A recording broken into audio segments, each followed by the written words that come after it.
Assalamualaikum warahmatullahi wabarakatuh. Innal hamdalillah nahmaduhu wa nasta'inuhu wa nastaghfiruh wa na'udzu billahi min shururi anfusina wa min sayyiati a'malina. May yahdihillahu fala mudilla lahu wa may yudlilhu fala hadiya lahu. Asyhadu an la ilaha illallah wahdahu la syarika lahu wa asyhadu anna sayyidana wa nabiyyana Muhammadan abduhu wa rasuluh. Allahumma salli wa sallim wa barik ala sayyidina Muhammad wa ala alihi wa ashabihi ajma'in. Subhanaka la ilma lana illa ma 'allamtana innaka antal alimul hakim. Rabbi shrah li sadri wa yassir li amri wahlul 'uqdatam min lisani yafqahu qawli. Allahumma la sahla illa ma ja'altahu sahla wa anta taj'al hazna was-sa'ba idza syi'ta sahla. Wala haula wala quwwata illa billahil aliyyil azim. Amma ba'd. Hadirin jemaah yang dirahmati Allah, alhamdulillah pada malam ni kita dapat bertemu. Tuan-tuan semua sihat no? Alhamdulillah.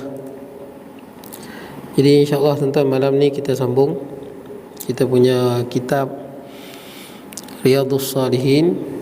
Hadis kita berhenti di bab taqwa. Bab taqwa. Sebelum ni kita dah habis bab muraqabah. Ini muraqabah makna dia pengawasan Allah. Kita merasai Allah Ta'ala mengawasi kita. Habis dah bab tu. Jadi kita masuk bab yang ke-6. Bab yang ke-6. Bab taqwa.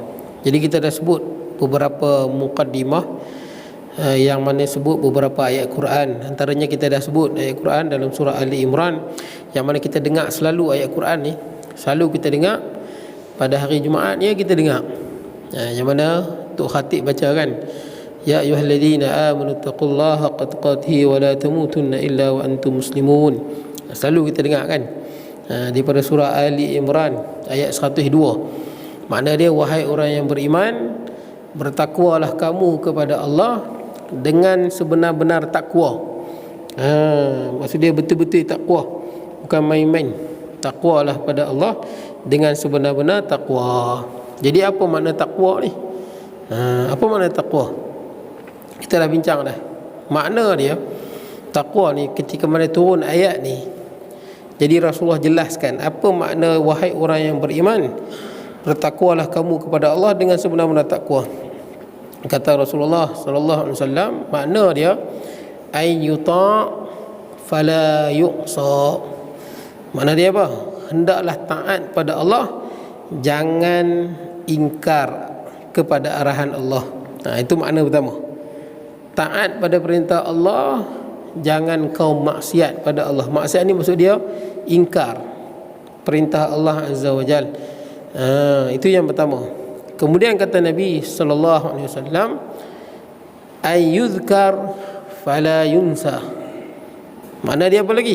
Selalu ingat Allah, jangan lupa. Jangan lupa. Ingat Allah. Dalam hidup kita mesti ada satu saat, satu ketika kita mengingati Allah. Zikir yang paling afdal ni zikir yang berserta hati, fikiran dan lidah. Itu zikir paling afdal.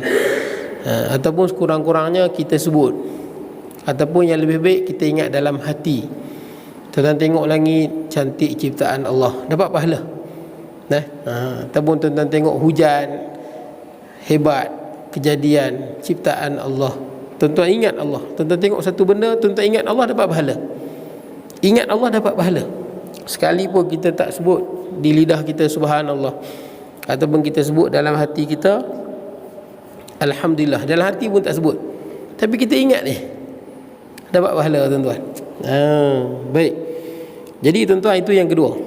Yang pertama tadi taat, jangan ingkar. Yang kedua adalah ingat, jangan lupa. Dan yang ketiga makna takwa ni apa dia? Ayyushkar fala yukfar. Syukur tuan-tuan. Syukur pada Allah, jangan kau kufuri. Kufuri ni apa?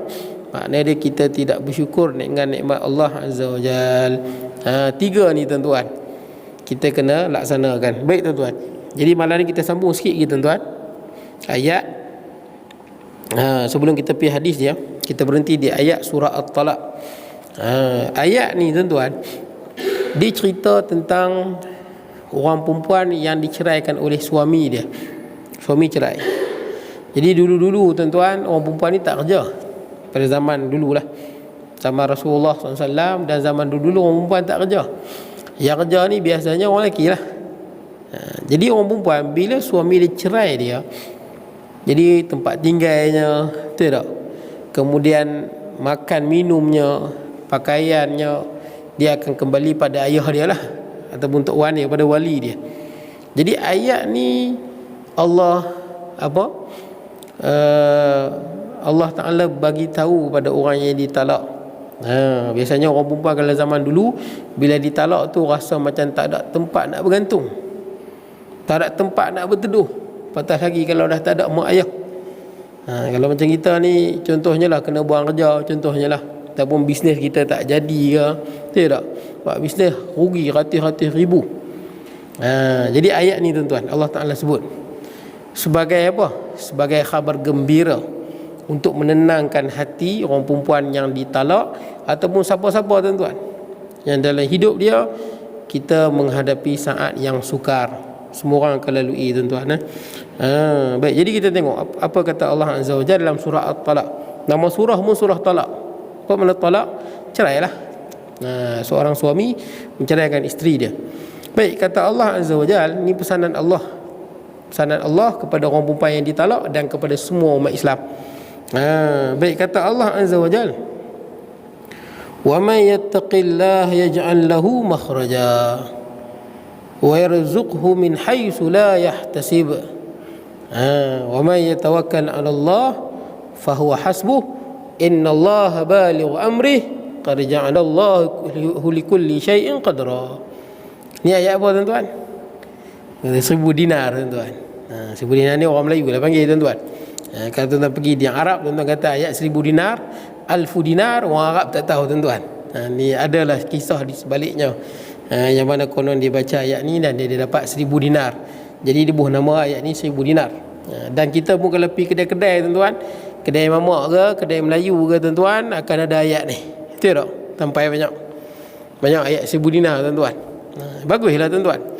Tapi ayat ni, dan malah saya pun ada beberapa orang pesan kan, ada orang tua-tua pesan, kalaulah kita rasa hidup kita sempit rezeki, amalkan surah ni. Lepas sembahyang baca. Dan saya pernah jumpa satu orang tua, memang hidup dia susah, anak dia ramai, sampai ketua, sampai dah umur dia pun nak dekat 70. Alhamdulillah, susah-susah pun anak sebelah, kerja pun gaji sikit tuan-tuan, gaji sikit, 1000 dulu tak sampai 1000, nak pencen pun 1000 lebih, anak sebelah. Lepas tu semua pula mengaji sekolah agama. Jadi pesan, bacalah ayat ni, insya-Allah rezeki tu ada tuan-tuan. Walaupun tak mewah, yang penting ada tuan-tuan. Kita ni bukan apa, kita nak benda mewah sebab kita tak ada tuan-tuan. Tapi kalau tuan-tuan dibentangkan segala kemewahan, tuan-tuan pun akan terfikir apa makna di sebalik kemewahan ni, betul tak? Kalau tuan-tuan dibentangkan kemewahan, seperti mana Sulaiman Ar-Rajhi. Sulaiman Ar-Rajhi ni antara orang yang terkaya di dunia. Dia pernah dalam hidup dia telah menginfakkan harta dia 60 bilion tuan-tuan. 60 bilion. Bukan 60 juta, 60 bilion. Kaya tuan-tuan. Bilion ni 1 bilion 1000 juta. 1 bilion 1000 juta. 60 bilion USD. Bukan Malaysia, USD. Oh, kita tuan-tuan, kalaulah dapat duit, betul tak kan? Kalaulah kita dapat duit, orang bagi 1 juta, rasa nak berhenti kerja, baru 1 juta. Ada orang ada dapat main saham dapatlah untung, main saham 5 juta, berhenti lah, baru 5 juta. Sulaiman Ar-Rajhi bilion tuan-tuan. Orang yang pertama yang memperkenalkan bank Islam di dunia. Dia yang memperkenalkan sistem perbankan Islam dunia. Yang ada kat lain tu bank Islam Malaysia ke mana-mana tiru dia ya. Dia modul yang pertama dia. Hidup lagi dia. Sekarang ni dia jadi orang yang tak ada apa, miskin. Bukan pasal bengrak, pasal dia dah rasa kesenangan, tuan-tuan. Nak apa semua dapat. Kalau dah sampai tahap ni, dia akan fikir makna di sebalik kehidupan. Betul tak? Kita ni pasal tak dapat, tu yang kita duk sibuk sangat tu. Betul tak? Bila kita dah dapat, tuan-tuan, kita akan mula sibuk mencari makna di sebalik dia. Kalau kita dah dapat. Jadi tuan-tuan, harta dia bagi semua kat anak dia. Dia tak ada apa, semua bagi kat anak dia, supaya nanti dia mati, anak tak bergaduh. Dia bagi sama rata semua. Jadi dia langsung tak ada apa. Tuan-tuan pernah baca adik Sultan apa? Sultan Bolkiah apa? Brunei tu kan. Adik dia, saya lupa nama adik dia tu. Kalau kita baca kekayaan dia, tuan-tuan, Allahu Akbar. Dahsyat, tuan-tuan. Kaya dia tu.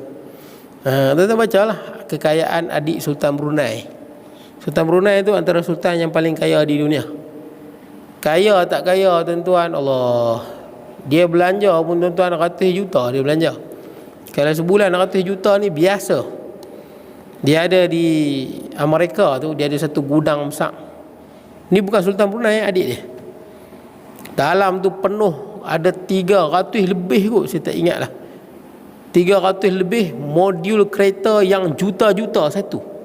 Ferrari model ni, Ferrari model ni, Ferrari limited edition, Lamborghini model ni, Lamborghini model ni, ini limited edition hanya satu di dunia. Macam-macam ada. Penuh gudang, lebih 300. Lebih 300. Saya tak ingat 400, 500 macam itulah, saya tak ingat. Tuan-tuan, orang putih masuk, orang putih pun pening tengok, tuan-tuan. Mana tak pening, tuan-tuan, tengok. Dia nak naik apa, tuan-tuan? Dia kapal terbang pun ada. Yacht pun ada, yacht. Ni kapal layar kan. Kapal layar pun ada. Jet peribadi pun ada. Kalau dia nak naik kereta dia tu, tuan-tuan, hari ni naik model ni, esok naik model ni, esok naik model ni. Nak setahun lebih baru dia pusing, tuan-tuan. Pasal kereta dia banyak. Orang putih yang masuk gudang tu, tuan-tuan, boleh tengok di YouTube, tuan-tuan. Orang putih pun pening, tuan-tuan, tengok.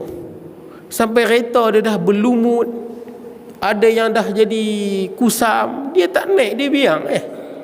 Nak naik apa, dah jet peribadi pun dah ada. Rumah dia beli punya banyak, tuan-tuan. Bila saya tengok, tuan-tuan, kekayaan dia, saya terfikir, apalah makna kekayaan, apalah makna kemewahan. Kita akan sampai satu sudut, makna dia apa? Hidup ni, apa yang kita makan, apa yang kita pakai, apa yang kita ada, apa yang kita duduk, itulah hidup, tuan-tuan. Tuan-tuan ada 10 biji rumah, bukan boleh tidur 10-10 pun dalam tiap malam. Satu rumah, ya, betul tak? Tuan-tuan katalah, tuan-tuan ada 10 biji Ferrari. Tuan-tuan menjemui, betul tak? Nak naik mana hari ni?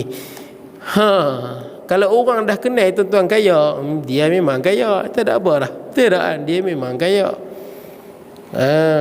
Sampai hujung kita faham kehidupan ni apa yang ada pada kita lah, yang kita pakai. Cuma manusia ni memang suka kemewahan, tidak suka kesenangan. Baik, tuan-tuan, kita tengok apa kata Allah Azza wa Jalla. Wa may yattaqillaha yaj'al lahu makhraja. Barang siapa yang bertakwa pada Allah, yang tadi kita sebut tadi tu, taat Allah, jangan ingkar, syukur, jangan kufur nikmat, ingat Allah, jangan lupa. Nah, siapa yang takwa pada Allah, yaj'al lahu makhraja. Ni Allah Ta'ala bagi tahu kat orang perempuan dulu, tuan-tuan, yang bercerai. Kalau zaman sekarang ni lainlah sikit. Sama zaman sekarang ni, tuan-tuan, banyak je orang perempuan kerja, lelaki tak kerja. Betul tak? Ramai je orang perempuan gaji lebih 10,000. Lelaki dia gaji 1,000 pun tak sampai. Ada, tuan-tuan, ramai ya. Ini cerita dulu, tuan-tuan. Yang mana kalau kena cerai tak tahu nak pergi mana. Tak tahu nak bergantung harap kat siapa. Ini kata Allah. Dan kita pun boleh ambil pelajaran. Siapa yang bertakwa pada Allah, yaj'al lahu makhraja, pastilah Allah jadikan baginya jalan keluar. Keluar ni makna dia apa? Sempit lagu mana pun hidup, akan ada jalan keluar. Sempit lagu mana pun hidup, lagu mana sempit pun, pasti ada jalan keluar. Sabarlah, tuan-tuan, nak buat lagu mana. Cumanya tuan-tuan, cara Allah Ta'ala bagi jalan keluar ni, yang Allah Ta'ala tahu yang terbaik bagi kita tuan-tuan. Bukan seperti mana yang kita fikirkan. Allah Ta'ala tahu tuan-tuan. Allah Ta'ala Tuhan tuan-tuan. Dia mengetahui mana yang baik bagi hamba dia, mana yang tak baik bagi hamba dia. Sebab tu tuan-tuan, bila kita diuji oleh Allah, memanglah kadang-kadang kita nak macam ni penyelesaian dia, betul tak? Kadang-kadang kita nak macam ni penyelesaian dia. Tapi ingat tuan-tuan, dalam kita diuji tuan-tuan, kita mungkin diuji kan, kita harap jalan keluar. Kena ingat, ada orang yang Allah Ta'ala uji lebih hebat lagi. Betul tak tuan-tuan? Saya selalu sebut kat mana-mana kuliah yang kita baca berita kan, mati 10 orang kan insiden tu. Semua orang tahu kan, 10 orang mati tuan-tuan. Tak apalah, yang seorang tu pomen, yang 9 tu tuan-tuan, 9 tu dahsyat tuan-tuan. Dia semua ada anak dia 9, termasuk suami 10, isteri 11 lah. Tapi waktu dia pergi Melaka tu, anak nombor 3 tak ikut. Anak nombor 3 tak ikut. Jadi anak yang ada dalam kereta tu ada 8 orang. Campur dengan isteri dia 9, campur dengan dia 10. Kita tengok Allah Ta'ala uji tuan-tuan. 10 orang naik kereta Wira. Tuan-tuan bayangkan sikit lah tuan-tuan, fikir sikit lah.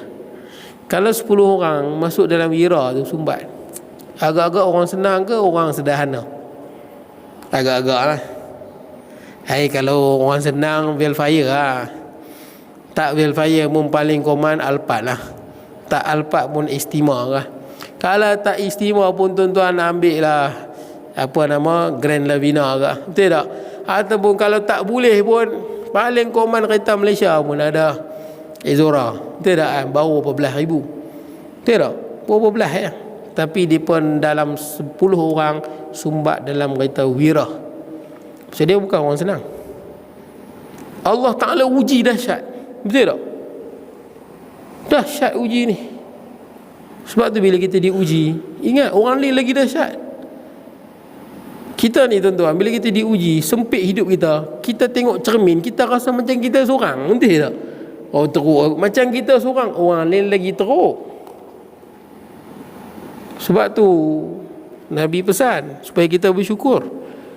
Nak bersyukur ni tuan-tuan, tengok orang, apa yang berlaku di sekeliling kita, supaya kita boleh bersyukur tuan-tuan. Mengaji ni dia isu praktikal tuan-tuan. Practicality, bukan kita mengaji balik tidur mai balik. No. Bagaimana kita melihat kehidupan itu mengaji tuan-tuan. Bagaimana kita melihat kehidupan. Saya ada jumpa orang tuan-tuan, sedih lah, dia sakit, tak boleh bergerak, nak kencing pun susah. Nampaklah dia sedih. Saya bukan apa nak cerita ayat tadi tu. Penyelesaian ni Allah Ta'ala tahu yang terbaik. Ada orang sakit, tak boleh bergerak kan, nak bergerak tak boleh, kencing pun kat situ. Nampaklah sedih. Pasal dia harap dia sihat. Dia harap boleh jalan macam biasa, boleh main masjid macam biasa. Betul, itu harapan dia. Itu harapan dia. Tapi ada orang sakit tuan-tuan, dia tak sembuh sampai dia meninggal. Ada tak? Ada tuan-tuan. Jadi saya jumpa satu orang tu, saya sedih lah tengok. Dia memanglah dia teringin nak sihat, nak main masjid, nak mengaji dah lama, tapi dia tak sembuh-sembuh. Nak jalan dalam rumah pun tak larat, kencing pun di situ. Jadi bagaimana nak gembirakan dia? Bagi tahu apa yang berlaku. Ada orang lebih dahsyat, betul tak? Saya semalam di masjid Tebuk Matau. Tahu Tebuk Matau? Depan SK Haji Dahlan tu. Mana SK jalan dalam tu. Surah Parik 4. Jadi tuan-tuan, masjid Tebuk Matau tu, lepas kuliah tu ada tahlil. Nama arwah pun Culan bin Awang nama dia. Saya ingat lagi lah. Jadi umur dia meninggal 73. Saya tanya lah, rupanya kulaan dengan imam tu. Rupanya imam kata dia sakit nak dekat 10 tahun lah. Sakit nak dekat 10 tahun. Tak boleh berjalan. Separuh badan stroke. Kaki dah potong. Mula-mula potong bawah lutut, kemudian potong atas paha. Dia harap dia sembuh. Betul tak? Sampai sembuh. Dan semalam dia meninggal dunia. Tentu Allah Ta'ala uji kita, dan Allah Ta'ala tahu yang mana terbaik bagi kita. Betul tak? Saya pernah sebut kat tuan-tuan. Saya sebut tuan-tuan. Dalam hidup kita ni, tuan-tuan baca dalam surah Sad. Saya pernah bagi tahu tuan-tuan, saya ulang tuan-tuan. Waktu Allah Ta'ala cerita tentang Nabi yang diuji hebat, itu Nabi Ayub. Diuji dahsyat, ada anak 10 mati. Daripada handsome, lawa, kulit semua ada penyakit, semua penuh penyakit, orang pun tak berani dekat. Daripada harta banyak sampai tak ada, ambil daripada sisa makanan, orang tak makan, orang ambil buang makanan, yang masih elok itulah makanan dia. Dahsyat ujian ni. Isteri dia ramai, lari semua, tinggal seorang yang setia. Anak mati semua, bisnes lingkup habis. Asalnya kaya Nabi Ayub. Dia kalau asal susah tak apa lagi tuan-tuan. Ini asalnya senang. Tiba-tiba tuan-tuan sakit, anak 10 mati serentak. Mati 10 serentak. Nabi Ayub alaihissalam, badan penyakit 18 tahun tuan-tuan. Kemudian bila Allah Ta'ala cerita Nabi Ayub, Allah Ta'ala sebut ni'mal abdu innahu awwab. Ayub ni bagus, sangat bagus Ayub alaihissalam ni. Innahu awwab, selalu dia kembali pada Allah. Lepas cerita Nabi Ayub, cerita Nabi Allah Sulaiman. Saya lupa tuan-tuan, Nabi Ayub dulu atau Nabi Sulaiman dulu, macam cerita Nabi Allah Sulaiman dekat-dekat, sebelah-sebelah dia. Nabi Sulaiman pula kita tahu, orang yang paling berkuasa Nabi Sulaiman kat dunia ni, daripada zaman Nabi Adam sampai kiamat, Nabi Sulaiman paling berkuasa. Paling kaya Nabi Sulaiman. Kaya tuan-tuan Nabi Sulaiman ni. Seluruh dunia tuan-tuan dia kontrol, seluruh dunia. Hebat. Jin, binatang, Nabi Sulaiman boleh kontrol. Bergerak, kita naik kereta, Nabi Sulaiman bergerak pakai apa? Angin. Wih dahsyat, angin tuan-tuan. Terbang lah makna dia, angin bawa terbang tuan-tuan. Nabi Sulaiman. Kita kalau angin, antara pilih tuan-tuan, tuan-tuan nak kenderaan Ferrari ke angin ke? Baik ni angin betul tak tuan-tuan? Terbang tuan-tuan. Lagi syok. Hebat tuan-tuan. Cerita tentang Nabi Sulaiman, ni'mal abdu innahu awwab. Sama bagus hamba ni, selalu kembali pada Tuhan. Ada hamba yang susah dia sabar, bagus. Hamba yang senang dia syukur, bagus. Kalau bagi pilih lah tuan-tuan, tuan-tuan nak jadi yang mana? Dua-dua bagus, dua-dua ahli syurga. Susah yang sabar ahli syurga, senang yang syukur ahli syurga. Kalau bagi pilih tuan-tuan nak yang mana?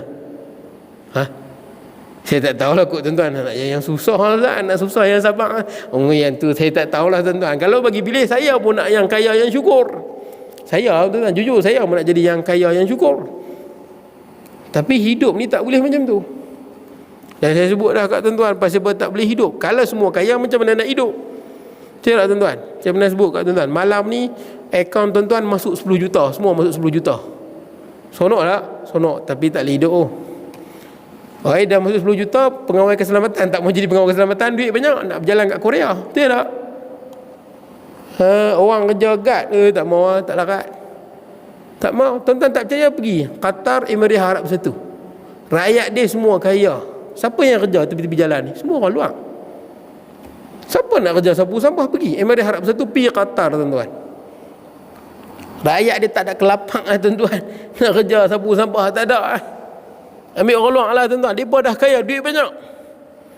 Tu Qatar, saya duduk Qatar tuan-tuan. Masuk tentera, Prebet ni baru masuk, gaji 34,000. 34,000. Kita gaji menteri tuan-tuan. Mereka prebet tuan-tuan. Allahu Akbar. Kita kalau kat Malaysia tuan-tuan, tengok orang naik Velfire, orang naik Velfire senyum sampai ke telinga. Syok kan Velfire, Alphard, Camry. Tapi sana orang tak pandang sana tuan-tuan. Pergi sana orang tak pandang. Itu standard taxi je. Ini saya duduk di Qatar tuan-tuan. Kita kat Malaysia, hebat, betul tak? Sana taxi je. Sana kalau mereka nak pandang pun Ferrari, Lamborghini, Bugatti Veyron. Kat Malaysia ni Bugatti Veyron ada tuan-tuan. Ada dalam 3 biji tak silap saya lah. Sultan Johor ada. Lepas tu ada seorang jutawan di Kelantan, seorang lagi saya tak ingat siapa. Ada 3 boleh lari 400 km per jam. Lepas tu ada Hummer tuan-tuan. Tahu Hummer? Bukan Hammer tuan-tuan, Hammer meretun. Hummer ni tuan-tuan punya kereta tembak dengan senapang tak tembus. Kereta tu dibuat untuk tentera Amerika Syarikat dalam medan peperangan, tapi diperbuat juga untuk komersial. Saya pernah tengok sekali di Bangsar. Masa tu banyak orang kaya Melayu kan, duduk datuk-datuk. Pernah tengok sekali je di Malaysia. Tapi saya tak tahu kot dalam ni ada hama, ada pakai hama kot seorang dua. Kalau ada kaya lah tuan-tuan. Sultan Johor berbanyak duit tak apalah tuan-tuan. Jadi tuan-tuan, kalau semua kaya tuan-tuan, mana buat kerja? Betul tak? Kalau malam ni semua dapat 10 juta tuan-tuan, Allahu Akbar. Saya ingat pekerja kilang tak pergi lah. Pekerja kilang tak pergi. Yang kena marah dengan bos marah sikit dah. Pergi dah, betul tak kan? Yang kek sawit tak mau dah. Penat nak kek sawit, aku pun nak berjalan. Semua pakat berjalan, tak tahu tunggang langgang negara tuan-tuan. Betul tak? Sila-sila imam pun tak main. Imam pun nak pergi umrah. Betul tak kan? Lama tak pergi umrah. Imam mau pakai umrah. Haru Malaysia tuan-tuan. Kacau. Sebab tu dia mesti ada kaya, sangat kaya, sederhana kaya, ada yang biasa, ada miskin, ada fakir, supaya boleh hidup lah tuan-tuan. Tidak siapa nak mancing udang galah tuan-tuan kalau semua kaya. Baik tuan-tuan, kita tengok balik. Tu sebab tu kita ingat tuan-tuan, bila kita diuji, ingat ada orang lebih dahsyat. Dan tengok yang hak mati 9 tu tuan-tuan. Saya bila fikir Allah sedih tuan-tuan, sebab dalam kereta tu ada bayi umur 10 bulan. Bayi 10 bulan, dan kakak dia tu 3 tahun kan, atas daripada dia 3 tahun. Dan anak dia yang paling besar pun 17 tahun. Duduk dalam kereta rapat-rapat. Jadi depa dalam kereta tu 10. Masa tengah jet bateri tu kan, nak bagi hidup kan. Orang panggil apa? Jet bateri macam mana nak orang panggil. Tengah nak bagi hidup kereta tu, dia ada trailer terbabas kan. Jadi bapak dia duduk kat luar. Banyak orang marah. Apalah ayah suruh anak isteri duduk dalam kereta. Dah masa tu hujan. Betul tak? Dah ada bayi. Kita ni tuan-tuan, kalau jadi isu macam tu, kita janganlah kita ni duduk mengata tuan-tuan. Macam banjir kan. Banjir, kita kesian saudara Islam kita yang berlaku di Selangor, yang di saya tengok di Pahang pun teruk tuan-tuan. Ada orang tuan-tuan, ni semua bala lah ni. Ini semua bala. Pasal apa? Semayang tak rapat. Hang tak tahu 1971 lagi dahsyat. Baca balik sejarah. Mak mentua saya duduk di Merbau Sempak. Merbau Sempak baru ni dia tak tenggelam. Bawah gatri tu rumah dia. Pada 1971 tenggelam Merbau Sempak, Kelantan pun teruk, lagi dahsyat pada yang berlaku pada hari ni. Ni puak-puak anti vaksin ni. Pening tuan-tuan. Semua benda bala, betul tak? Ni bala. Hang bukan Tuhan, hang mana tahu. Betul tak? Kerja Tuhan. Baik. Jadi tuan-tuan, kita kalau tak boleh buat baik, tak boleh tolong, jangan kita jadi perosak tuan-tuan.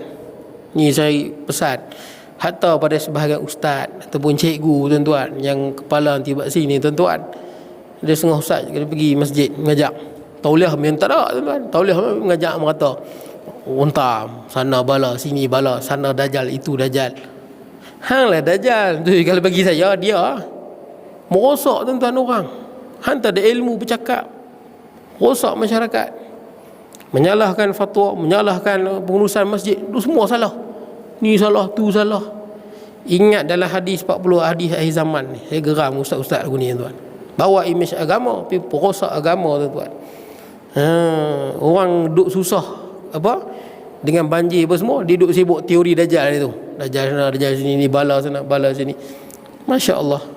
Tengok orang turunkan bantuan. Betul, daripada Kedah ramai pergi bawa bot, tolong hulur bantuan, kumpul duit tuan-tuan, pergi ramai-ramai. Baru betul, bukan sembangnya. Dalam hadis Nabi 40 hadis akhir zaman sebut.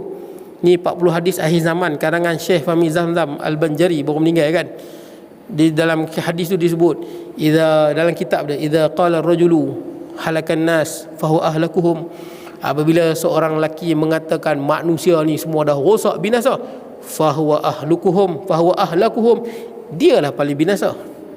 Bila ada orang ustaz ke apa-apa ke tuan-tuan, serban besar ke tuan-tuan, duk salahkan sana, salahkan sini, fatwa salah, bomba salah, semua salah tuan-tuan. Salah. Hang lah yang salah. Itu tuan-tuan, orang yang pandai bercakap tak ada apa tuan-tuan. Teori tuan-tuan. Golongan yang banyak berteori tuan-tuan. Baik tuan-tuan, kemudian kita tengok. Jadi susah lagu mana pun tuan-tuan, kita tengok ada orang yang lebih susah. Betul tak? Mati sekali, 9 mati. Tinggal ayah dia dengan anak nombor 3 tuan-tuan. Berat macam mana nak hadapi hidup pun bukan senang. Saya ingat bukan senang tuan-tuan. Betul tak? Sederhana orang dia, Allah uji berat. Saya cuma doa mudah-mudahan Allah Ta'ala kumpulkan mereka semua dalam syurga kerana ujian yang ditimpakan ni tuan-tuan. Mudah-mudahan lah.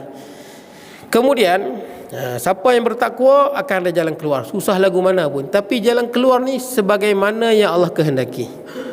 Nah, ingat, sebagaimana yang Allah kehendaki. Nah, kadang-kadang yang kita nak lagu ni, yang Allah Ta'ala bagi jauh lebih baik. Dia macam tu, tuan-tuan. Baik. Bukan jadi istidraj.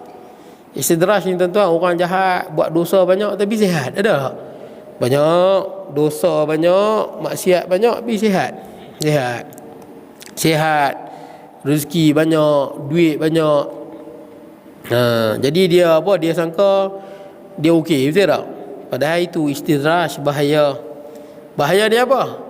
Duk syok-syok lagu tu, tiba-tiba mati. Dan tak pernah sakit. Dia hidup 70 tak pernah sakit. Bayang pun tak. Dosa pun banyak, tapi tak pernah sakit. Kaya sampai 70 dia mati. Oh, teruk, tuan-tuan. Pertama, dia tak pernah sakit, tak pernah hilang dosa dia. Kalau sakit sekurang-kurangnya hilang dosa. Tak pernah sakit, ni istidraj. Mati-mati tu kira dosa dia kat dunia sekedebuk atas kepala dia. Ni istidraj. Jangan pelik, tuan-tuan. Banyak kita tengok orang yang memusuhi Islam, menentang Islam, yang memerangi umat Islam daripada orang apa? Musuh-musuh Islam, tuan-tuan. Sama ada Yahudi, Zionis ke, tuan-tuan, dan sebagainya. Hidup senang. Betul tak? Senang, relax, kaya dan sebagainya. Sanastadrijuhum min haitsu la ya'lamun. Kami akan istidraj, musnah, binasakan mereka dalam keadaan mereka tak tahu. Ini bahaya, tuan-tuan. Sebab tu ada orang pernah tanya Ustaz Kazim Ilyas, tahu Ustaz Kazim? Jadi Ustaz Kazim pun dia dahsyat galah ujian, Allah Ta'ala uji dia kan, dia sakit nah. Itulah kata kena santau, ada kata kena ain, wallahu alam, tuan-tuan. Tapi gitulah, dalam hidup ni ada ketika kita akan diuji, tuan-tuan. Pernah orang bagi tahu Ustaz Kazim, dia dah tak semayang 10 tahun. 10 tahun ke 15 tahun macam itulah. Tak semayang. Tapi dia takut nak semayang. Pelik, tuan-tuan. 10 tahun ke 15 tahun, saya tak ingat lah, ke 20 tahun macam itulah. Tapi lebih 10 tahun lah. Dia beritahu kat Ustaz Kazim, saya dah tak semayang 10 tahun lebih, tuan-tuan. Saya tak ingat, mungkin 15 tahun ke 20 tahun macam itulah, tak semayang. Dan saya takut nak semayang. Takut semayang, tuan-tuan. Pelik, tuan-tuan. Dah tak semayang berpuluh tahun, lepas tu takut nak semayang. Pasal apa takut? Pasal saya dah berpuluh tahun tak semayang, saya dapat isteri yang bagus, anak saya semua berjaya. Nampak? Anak saya semua berjaya, saya duit banyak. Saya takut kalau saya semayang, Allah Ta'ala uji saya. Tu saya tak semayang. Dia lupa, tuan-tuan. Ujian ni ada dua. Pertama, ujian kurang harta, sakit. Ni ujian yang pertama. Ujian ni ramai berjaya, ramai. Maksud dia berjaya masuk syurga. Bukti dia, waktu malam Isra' dan Mi'raj, Rasulullah tengok di syurga banyak orang miskin. Betul tak? Orang yang diuji dengan kemiskinan, kurang harta, banyak yang masuk syurga. Ramai. Rasulullah tengok pada malam Isra' dan Mi'raj. Satu lagi ujian, sehat, duit banyak. Yang ni banyak lingkup, tuan-tuan. Lingkup pasal apa? Macam tadi ya. Aku tak semayang pun kaya. Betul tak kan? Aku tak puasa pun hidup senang, tak payah. Dia mati dalam keadaan macam tu. Dan kita tahu, kita di dunia ni bukan kita kejar dunia, betul tak? Kita kejar apa, tuan-tuan? Akhirat sana tu. Tak apalah kalau orang yang anggap dunia ni okeylah. Katakanlah tuan-tuan ataupun kita semua, tuan-tuan, kita ni daripada muda kaya, daripada kecil kaya dah. Duit dalam bank pun ada berbilion-bilion, tuan-tuan. Seluruh keliling dunia pun kita dah keliling dah. Segala jenis kereta, jenis jam yang juta-juta kita ada, tuan-tuan. Dan umur kita, dan kita tak pernah sakit. Katakanlah umur kita 100 tahun. Tuan-tuan, 100 tahun tu dia akan mai ke tak mai? Katakanlah umur kita 100 tahun. Dalam 100 tahun tu kita tak pernah sakit, kita kaya, tak pernah miskin. Tapi 100 tahun tu dia mai ke tak mai?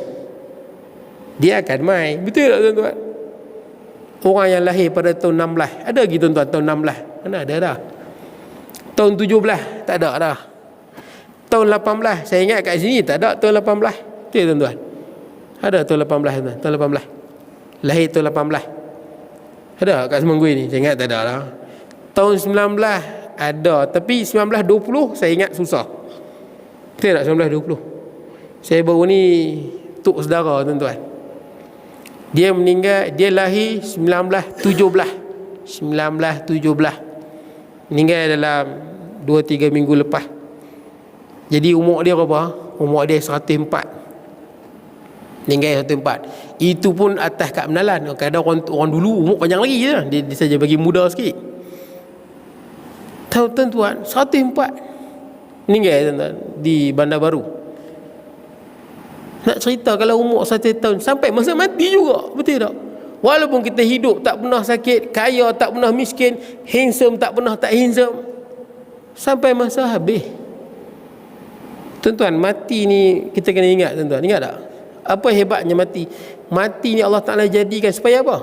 Supaya dunia ni dibersihkan daripada orang tua-tua. Betul tak tuan-tuan? Tuan-tuan, tua-tua jangan terasa pula tuan-tuan. Saya pun akan tua juga. Maksud dia nanti kita dah tua umur 60, 70, 80 dah tak larat. Mati tu untuk mengclearkan tuan-tuan, membersihkan dunia daripada orang tua-tua. Bagi orang muda pula. Tapi orang muda kena ingat, nanti hang tua, hang pun mati. Akan dibersihkan bagi untuk generasi yang lain. Kaya lagu mana, senang lagu mana, mewah lagu mana, ego lagu mana, tanah juga. Jadi jangan kita tengok dunia ya tuan-tuan. Diorang dia tengok dunia, betul tak kan? Kalau dunia dia tak senang, kira biar, bukan? Padahal dia tak nampak akhirat tu. Quran sebut walal akhiratu khairul laka minal ula. Akhirat lebih baik daripada dunia. Wal akhiratu khairu wa abqa. Akhirat lebih baik dan kekal. Tengok, kena ingat akhirat tuan-tuan. Hidup kita ni kena ingat akhirat supaya hati kita tenang. Sana yang kita cari tu. Okey tuan-tuan. Kemudian itu yang pertama, Allah Ta'ala berikan jalan keluar. Yang kedua, wa yarzuquhu min haitsu la yahtasib. Allah Ta'ala akan bagi rezeki dengan jalan dia tak sangka. Itu hebat takwa tuan-tuan. Jadi kita tuan-tuan, saya yakin saya nak rezeki lebih, tuan-tuan pun nak rezeki lebih tuan-tuan, betul tak? Sebab apa tuan-tuan? Kalau ada rezeki lebih tuan-tuan, kita boleh senangkan orang lain. Pertama, kita boleh senangkan ayah dan ibu. Kalau ayah ibu ada lah, betul tak? Mungkin ayah ibu nak pergi umrah, kita boleh tolong. Ayah ibu nak berjalan mana-mana, kita ada duit, kita boleh tolong, betul tak? Kita pun nak ada harta lebih. Ataupun ayah ibu sakit, boleh hantar masuk swasta, betul tak kan? Colombia agak-agak duit banyak. Baik, jadi tuan-tuan nak rezeki lebih. Baik. Jadi nak rezeki lebih ni tuan-tuan, ni bukan rezeki biasa, ni rezeki yang berkat tuan-tuan. Wa yarzuqu min haitsu la yahtasib, dapat rezeki dengan jalan tak disangka. Ada setengah orang fikir, banyak aja orang bukan Islam yang kaya. Orang bukan Islam memang banyak kaya. Orang yang paling kaya kat dunia orang bukan Islam lah. Elon Musk tu, Bill Gates, Jeff Bezos, semua bukan Islam. Sebab apa? Sebab kebaikan mereka Allah Ta'ala balas di dunia. Orang bukan Islam buat baik, Allah balas kat dunia. Kita orang Islam, Allah balas di mana? Balas di akhirat. Sebab tu jangan pelik kalau orang bukan Islam Allah Ta'ala bentangkan kesenangan. Bagi segala-galanya tuan-tuan. Sebab dunia ni je tuan-tuan. Akhirat nanti, dunia ni 100 tahun, akhirat nanti beribu tahun, bilion tahun, tak ada hujung tuan-tuan. Akhirat tak ada hujung. Baik. Jadi tuan-tuan dapat rezeki dengan jalan tak disangka. Rezeki ni yang diberkati. Maksud dia rezeki yang kita dapat tu, rezeki yang memberi ketenangan hati, rezeki yang memudahkan kita beribadah, rezeki yang membimbing kita ke syurga Allah. Itu rezeki berkat. Ini kalau rezeki tak berkat, lagi banyak duit, lagi duk gaduh tuan. Ada tak? Ada. Betul tak kan? Banyak duit bergaduh, banyak duit susah hati, banyak duit bergaduh adik-beradik, betul tak kan? Banyak duit masa muka dengan jiran tetangga, banyak duit. Tuan-tuan, jadilah banyak duit kita tu, banyak harta tu yang menyenangkan kita. Bukan menyusahkan kita. Baik tuan-tuan, kemudian kita tengok lagi. Daripada Rasulullah, daripada Ibnu Abbas, qala Rasulullah sallallahu alaihi wasallam, Rasulullah sallallahu bersabda, man aksara minal istighfar ja'alallahu min kulli hammin faraja wa min kulli daiqin makhraja wa razaqahu min haitsu la yahtasib. Baik, dalam hadis ni kata Nabi sallallahu alaihi wasallam, siapa yang banyak istighfar. Tuan-tuan nak murah rezeki ni, sebelum itulah yang nak murah rezeki, saya nak murah rezeki, tuan-tuan pun nak murah rezeki. Betul tak tuan-tuan? Kita nak murah rezeki. Baik, tak ada orang yang tak nak murah rezeki tuan-tuan. Jadi tuan-tuan, yang pertamanya tuan-tuan untuk murah rezeki, yang pertama takwa. Takwa tadi kita sebut. Apa itu takwa tuan-tuan yang kita sebut tadilah? Buat segala perintah Allah, tinggal segala yang Allah Ta'ala larang. Takwa. Yang kedua tuan-tuan adalah syukur tuan-tuan. Itu asas ni tuan-tuan. La in syakartum la azidannakum. Syukur tuan-tuan. Syukur mesti. Kalau tak syukur tuan-tuan, tak dapatlah tuan-tuan tambahan rezeki yang diberkati. Kalau ada pun yang tak diberkati tuan-tuan. Syukur ni apa tuan-tuan? Dalam hati ni berterima kasih pada Allah. Dalam hati ni rasa berterima kasih. Rasa berterima kasih pada Allah, itu syukur. Lidah sebut alhamdulillah. Amalan kita taat pada Allah, itulah syukur. Yang nombor dua, syukur. La in syakartum la azidannakum. Kalau kamu bersyukur, aku akan tambah. Yang ketiga tuan-tuan adalah amalan-amalan. Antaranya yang ni tuan-tuan, banyak istighfar. Banyak istighfar tuan-tuan. Astaghfirullahaladzim, astaghfirullahaladzim. Dalam hati istighfar ni dia kena dengan hati tuan-tuan. Kalau tak, dia tak jadi. Selawat dengan zikir, kalau dengan hati dia lebih banyak pahala lah. Tapi istighfar ni mesti kena hati tuan-tuan. Sebab istighfar ni kita pengakuan kita minta ampun pada Allah dengan sebenar-benarnya, bukan sekadar cakap. Betul tak kan? Jadi istighfar mesti berserta dengan hati. Astaghfirullahaladzim, ya Allah ampunlah dosaku. Astaghfirullahaladzim, ya Allah ampunlah dosaku. Astaghfirullahaladzim, ya Allah ampunlah dosaku. Kalau rajin sikit panjang. Astaghfirullahaladzim alladzi la ilaha illa huwal hayyul qayyum wa atubu ilaih. Kalau rasa susah, astaghfirullahaladzim 100 kali. Astaghfirullahaladzim, astaghfirullahaladzim, astaghfirullahaladzim. Ya Allah ampunlah dosaku. Ya Allah ampunlah dosaku. Ya Allah aku mohon ampun. Ya Allah aku mohon ampun, ataupun ya Allah ampunlah dosaku. Kemudian bila cukup 100, kita habiskan. Astaghfirullahaladzim alladzi la ilaha illa huwal hayyul qayyum wa atubu ilaih. Tiap-tiap hari amalkan. Cuba amalkan. Jangan stop lah tuan-tuan. Ni kita amal sehari, kalau boleh esok dapat duit 1 juta. Payahlah lagu tu. Dia duduk kira lagu tu tuan-tuan. Istighfar hari ni, kira esok sembuh terus segala penyakit. Bukanlah lagu tu tuan-tuan. Hatta di dunia kita ni pun ada proses. Betul tak? Kat dunia pun ada proses. Baik, Allah Ta'ala lebih mengetahui mana yang terbaik bagi hamba-Nya. Siapa banyak minta ampun, ja'alallah min kulli hammin faraja. Siapa banyak minta ampun, setiap kesedihan dia, Allah Ta'ala akan jadikan kegembiraan. Ingat tu. Dalam hidup kita, kita ada satu ketika kita sedih, kita kecewa, kita frust. Banyak istighfar, kesedihan tu Allah Ta'ala akan jadikan, tukar dengan kegembiraan. Wa razaqahu min haitsu la yahtasib. Dan Allah Ta'ala bagi rezeki dengan jalan tak disangka. Jadi nak banyak dapat rezeki dengan jalan tak disangka, banyak istighfar tuan-tuan. Banyak baca istighfar. Tuan-tuan, kita tengok ayat yang terakhir sebelum kita pergi pada hadis.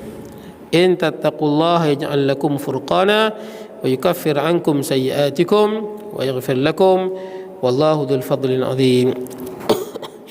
Baik, makna dia, sekiranya kamu bertakwa pada Allah, pastilah Allah jadikan bagi kamu furqan. Minum air tuan-tuan, batuk pula tuan-tuan. Nak azan ni. Mana imam lama tak nampak ni. Apa nama imam tu? Jangan. Kuliah ke apa? Dah.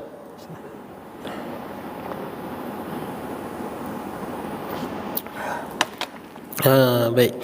Saya ingat dah sebulan lebih pun tak nampak dia tu. Baik tuan-tuan, sekiranya kamu bertakwa pada Allah, yaj'al lakum furqana, Allah Ta'ala akan jadikan pada kamu furqan. Apa makna dia? Kalau kita bertakwa pada Allah, yakni kita taat pada Allah, tinggal segala dosa, kita bersyukur pada Allah dan tak lupa Allah, Allah Ta'ala jadikan pada kita furqan. Furqan ni apa? Naluri hati kita ni boleh membezakan antara perkara yang baik dan buruk, kecenderungan fitrah kita. Benda ni baik ke tak baik? Benda ni sesat ke tak sesat? Kalau takwa, insya-Allah kita boleh pilih dengan naluri yang bersih. Wa yukaffir ankum sayyi'atikum, dan hapuskan segala dosa kecil. Dosa kecil Allah hapuskan. Wa yaghfir lakum, dan Allah ampunkan dosa kita. Wallahu dzul fadlil azim, Allah Ta'ala mempunyai kelebihan yang besar. Baik tuan-tuan, habis tuan-tuan. InsyaAllah tuan-tuan akan datang, kita insyaAllah akan datang, kita akan masuk hadis yang pertama, bab taqwa. Hadis yang pertama untuk bab taqwa. Hadis yang pertama bab taqwa, ataupun hadis yang ke-69. Daripada awal-awal dulu kita mengaji tuan-tuan, sampailah malam ni kita dah baca 68 hadis. 68 hadis. Jadi insya-Allah akan datang kita masuk hadis yang ke-69 daripada bab yang pertama lah. Bab ikhlas, bab taqwa, sabar dan seterusnya. Baik tuan-tuan. Jadi cukup sekadar itu, saya mohon maaf kalau ada kekurangan dan sebagainya. InsyaAllah kita bertemu pada masa akan datang. Aku liqauli hadha wa astaghfirullahaladzim li wa lakum. Sa'il muslimin wa muslimat mu'minina wal mu'minat. Bismillahirrahmanirrahim. Allahumma ja'al jam'ana hadha jam'huma tafarruqana ba'di tafarruqa ma'suma wa la taj'al minna shaqiyyan wa la mahrum wa la matruda. Wa sallallahu ala nabiyyina Muhammad wa ala alihi wa sahbihi wa baraka sallam. Alhamdulillahil alamin.